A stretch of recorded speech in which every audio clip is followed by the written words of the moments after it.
Реал Мадрид Чемпиондар Лигасының 15 дүркін жеңімпазы. Кеше Лондонда, Уэмблиде дәл осындай атаққа қол жеткізді. Финалда Дортмундтық Боруссияны жеңген керемет ойын болды, эмоцияға толы кездесу болды. Реалдың мерейтойлы 15-ші кубогынан бөлек екі аңыз өз командасымен қоштасты. Жалпы рекордтар болды. Керемет финал. Бұл ойында сөзсіз Реал Мадрид жанкүйерлерінің жүйкесі біраз жұқарған шығар. Әсіресе бірінші таймда Боруссияда тамаша ойнады. Лайық ойын көрсетті, бірақ өз мүмкіндіктерін пайдалана алған жоқ. Бұл екінші тайм арнасы мен Есет Төлеш, Чемпиондар Лигасының финалы. Кеттік.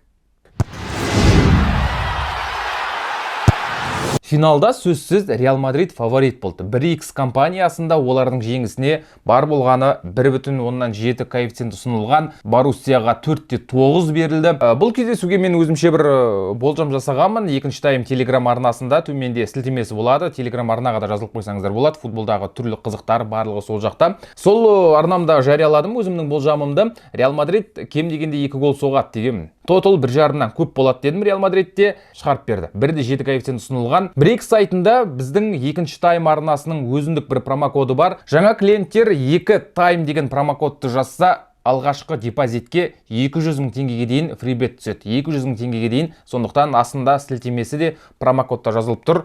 Тіркеліп көріңіздер. Финалдың өзіне тоқталайық. Негізгі құрам таңғалдырған жоқ. Негізі финалдың алдында бір ғана сұрақ болды.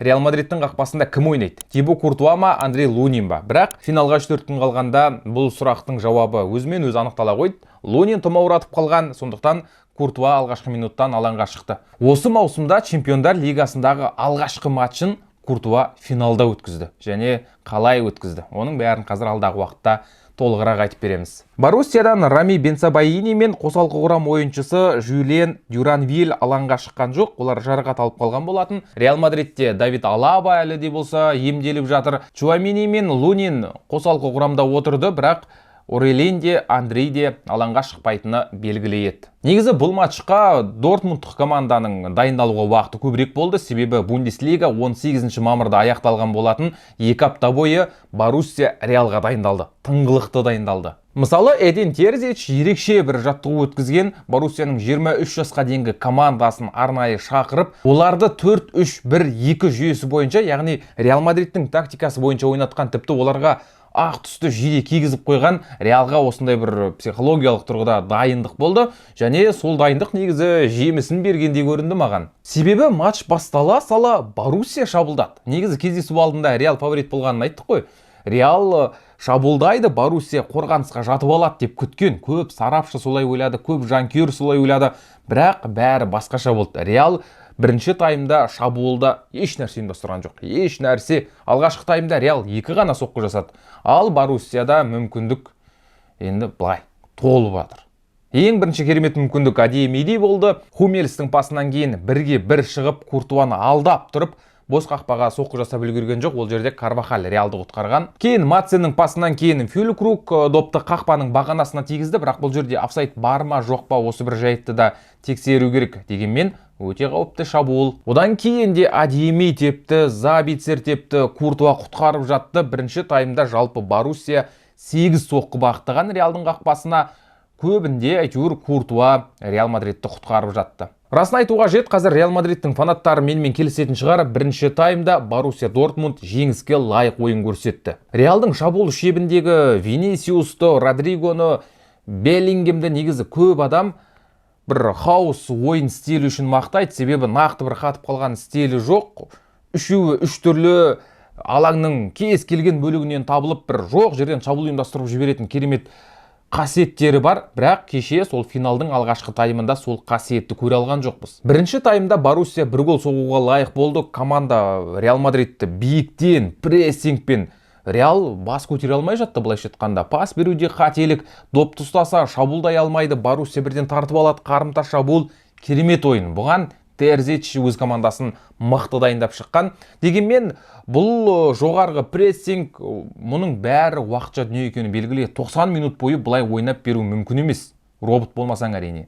Сондықтан Карло Анчелоттидің командасы екінші таймда ақырындап ойынды өз бақылауына ұстай бастады. Тони Кросс айып соққысынан 2 рет керемет мүмкіндікке ие болған. Екеуінде де Боруссияның қақпашысы Кобель құтқарып қалды. Ақырындап Реал Мадрид те шабуылдай бастады екінші таймда. Енді бұл жерде енді екі түрлі тайм болды. Бірінші таймда Боруссия мықты болса, екінші таймда Реал Мадрид сөзсіз неге патша клубы екенін көрсетті.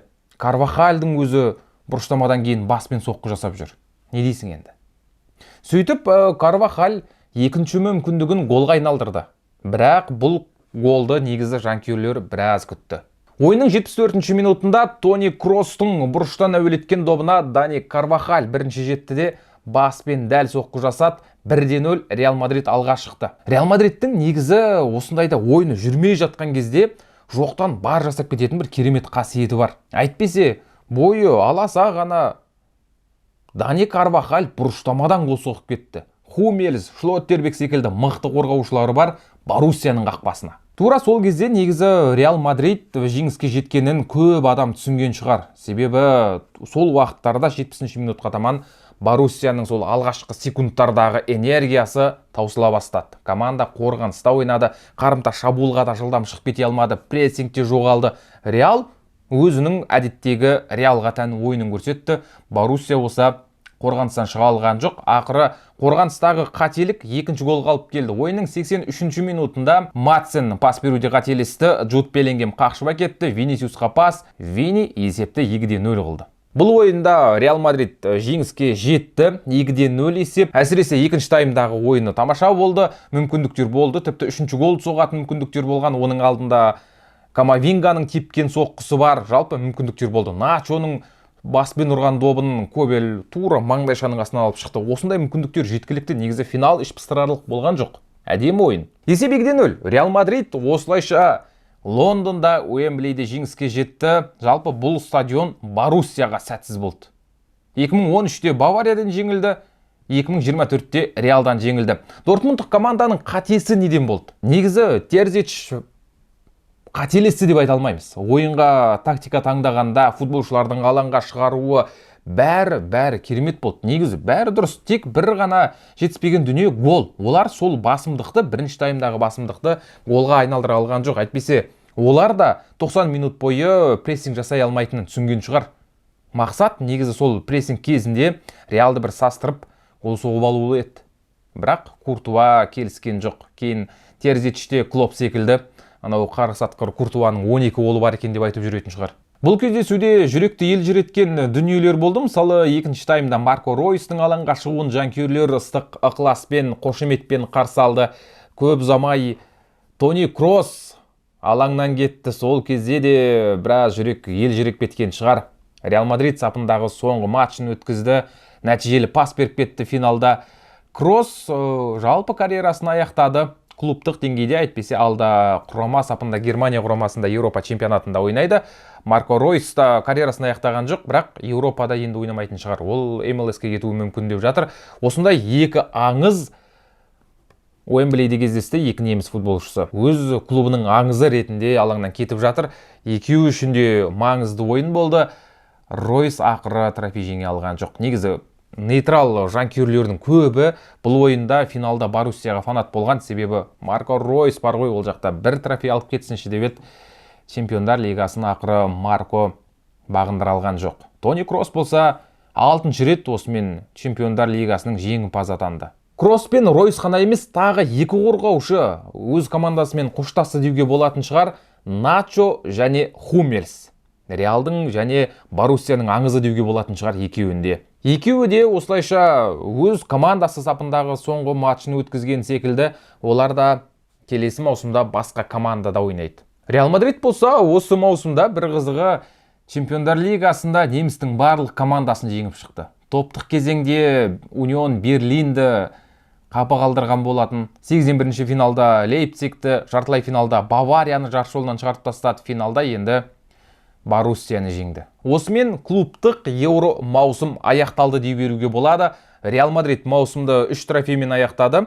Испания суперкубогы, Испания чемпионаты және Чемпиондар лигасы. Требл емес әрине, бірақ бұл да керемет көрсеткіш. Маусымда 2 рет қана жеңілді. Екеуі де Атлетикодан, бірі чемпионатта, бірі кубоктың ширек финалында. Ал Боруссия әрине арманына сәл ғана қалған кезде сүрініп отыр. Келесі маусымда Чемпиондар лигасында ойнайды, бірақ Дортмундтықтардың финалда келесіде қашан ойнайтыны белгісіз. Реал Мадрид жарады. Қалай дегенде де осы маусымда олардың ең үлкен проблемасы жарақаттар болған. Негізі көп командада осы жарақат проблемасы бар, бірақ Реал Мадрид секілді осы бір проблемадан керемет айналып өткен команда жоқ секілді меніңше.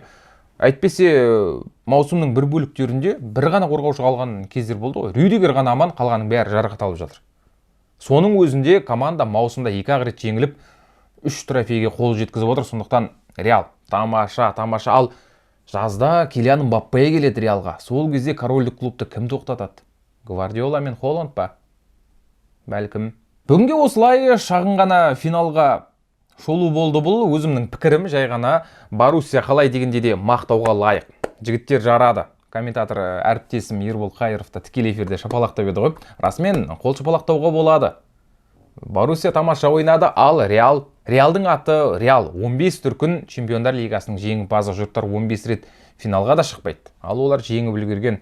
Бүгінге осындай шағын шолу. Финал қалай болды? Өздеріңіздің ойларыңызды комментарийге жазыңыздар. Бәс қойсаңыздар, болжамдарыңыз қандай болды? Міндетті түрде пікірге қалдырыңыздар. Видеоны лайк басыңыздар. Каналға жазылуды ұмытпаңыздар. Сау болыңыздар.